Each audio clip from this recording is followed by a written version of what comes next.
Okay, so let us start. हम कर रहे हैं circle chapters, chapter 10, exercise number 10.2, question number 4, class 10 CBSE। ये जो क्वेश्चन है ये बोर्ड में पूछा गया है, 2020-23 में भी आया है और 2020 में भी आया है।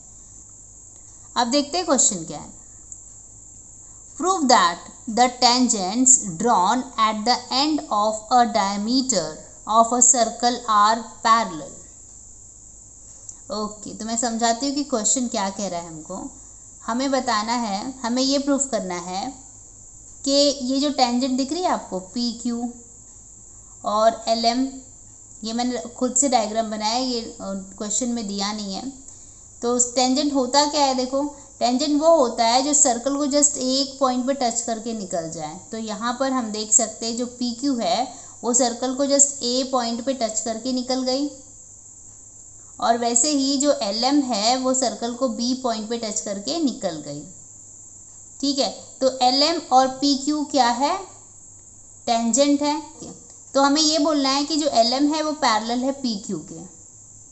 कब, कंडीशन क्या है, जब वो डायमीटर के एंड पॉइंट पे टेंजेंट बनाते हैं। ठीक है, तो हम लिख देते हैं टू प्रूव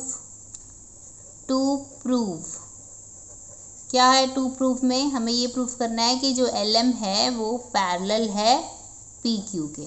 राइट, हमें प्रूफ करना है कि जो LM है वो पैरेलल है PQ के। ओके, अभी देखो हमें एक प्रॉपर्टी पता है कि tangent at any point of a circle is perpendicular to the radius through the point of contact। ठीक है, मतलब क्या कि टेंजेंट जो है एक पॉइंट पे जहाँ पे भी सर्कल को टच करती है वहाँ से अगर हम लोग रेडियस बना देते हैं तो वो 90 डिग्री बना लेता है। जैसे कि मैं बोल सकती हूँ कि यहाँ पर एंगल LBO 90 डिग्री है। राइट, वैसे ही यहाँ पर भी देखो OAQ भी 90 डिग्री होगा, इस साइड का भी होगा 90 डिग्री और यहाँ पर ये साइड भी 90 डिग्री होगा।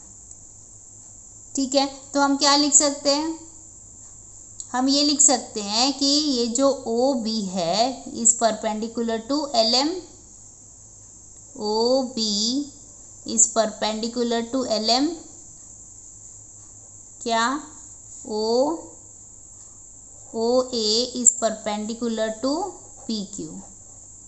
ठीक है, अच्छा अभी देखो मैंने यहाँ पर क्या लिया है, OB लिया है, पर OB जो कंटिन्यूएशन की लाइन है तो मतलब ये AB हो जाएगा। AB में लिखूँगी तो कुछ फ़र्क नहीं पड़ने वाला, तो मैंने OB की जगह पे यहाँ पर AB कर दिया, AB is perpendicular to LM कर दिया।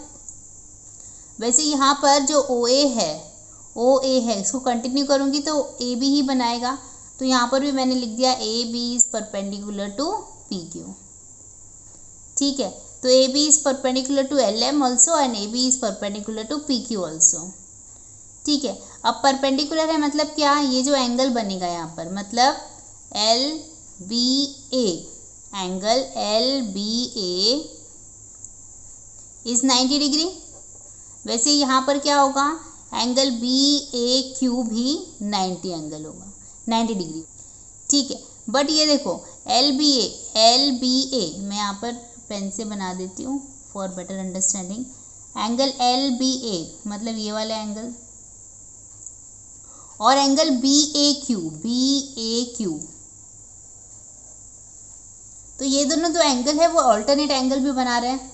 ठीक है, और यहाँ पर क्योंकि मैंने बोल दिया है कि दोनों एंगल क्या है 90-90, ये भी 90 ये भी 90, तो बराबर तो होने ही है। Therefore angle LBA equal to angle BAQ, both 90 degree. Also हम लिखेंगे ये दोनों एंगल क्या बना रहे हैं, ऑल्टरनेट एंगल भी बना रहे हैं। Angle LBA is equal to angle BAQ, क्या, ऑल्टरनेट एंगल्स।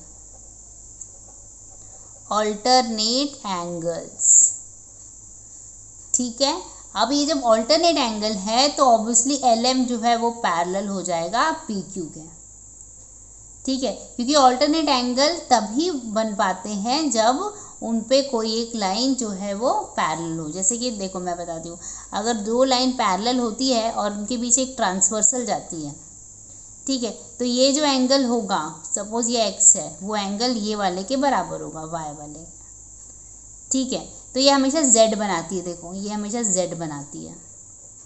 ठीक है, वैसे ही यहाँ पर भी देखो एंगल समवॉट जेड बना रही है, यहाँ पर एल बी ए और बी ए क्यू, तो इसलिए हमने डायरेक्टली लिख दिया also L B A equal to B A Q, क्योंकि ऑल्टरनेट एंगल है, और ऑल्टरनेट एंगल तभी बनेगा जब उनके बीच में एक पैरेलल लाइन होगी।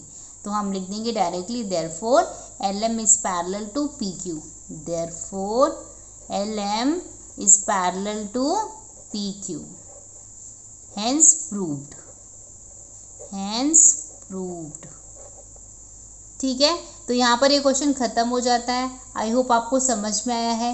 Keep watching, keep learning, thank you.